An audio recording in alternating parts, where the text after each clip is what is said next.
A former Penn State assistant football coach Jerry Sandusky is on suicide watch in jail after 21 hours of deliberating. Jurors handed down a verdict guilty of sexually abusing 10 boys over a 15-year period. Let's bring in our legal guys. Avery Freeman, a civil rights attorney and law professor in Cleveland. Good to see you.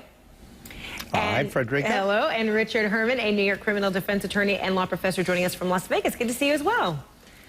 Hi, Fred. All right, gentlemen, a conviction, 45 counts, sentencing has yet to happen, but this case really is far from over. Richard, might there be other cases that develop as a result of this, or other charges to be prosecuted now that the court has heard from a number of witnesses that came through, and then they didn't hear from one, Matt, the adopted son of Jerry Sandusky, but perhaps his allegations may spark new charges?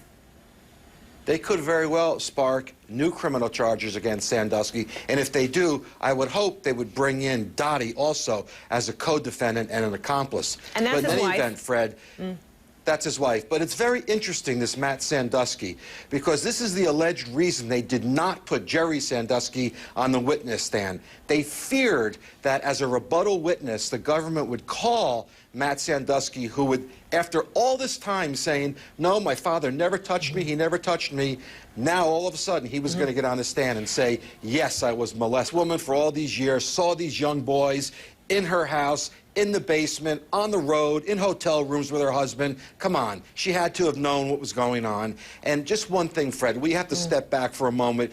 Those young boys who screamed in that basement, who cried themselves asleep every night, now finally their screams have been answered.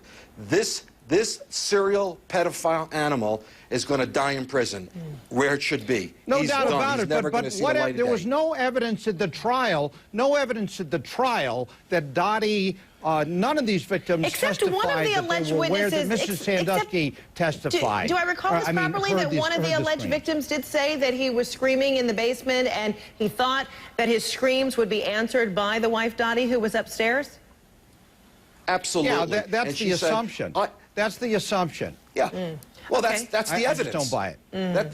That's the evidence. That she walked into hotel rooms with him laying on a bed with kids. Yeah. These are little kids. This is so disgusting. Her beyond a reasonable doubt, no way. So you wonder, as a prelude to this potential civil suits, the Penn State University put out this statement. Of course, it also put out this statement in large part because, you know, of the convictions. But the university is saying, quote, you know, the university wants to do its part to help the victims continue their path forward. Sure. So the university is actually going to invite the victims of Sandusky to a program, and the university spells out this program this way, saying, quote, the purpose of the program is simple. The university wants to provide a forum where the university can privately, expeditiously, and fairly address the victims' concerns and compensate them for claims relating to the university. Is this a clear prelude to these civil suits, trying to perhaps deflect from the potential of a civil suit, or is this just the right thing to do for Penn State, Richard? It's the right thing to do, Fred, and you know, I'm not so clear that there's going to be litigation against Penn State. There's a serious statute of limitations issue here. I don't know if this plaintiff group can overcome that, but if they can, Penn State is, like Avery said, could very well be in a heap of trouble. One more point, Fred, about the conviction here. You know, the defense wanted the trial in this jurisdiction, thinking that Penn State, they would support him, they'd want to find a reason to acquit him.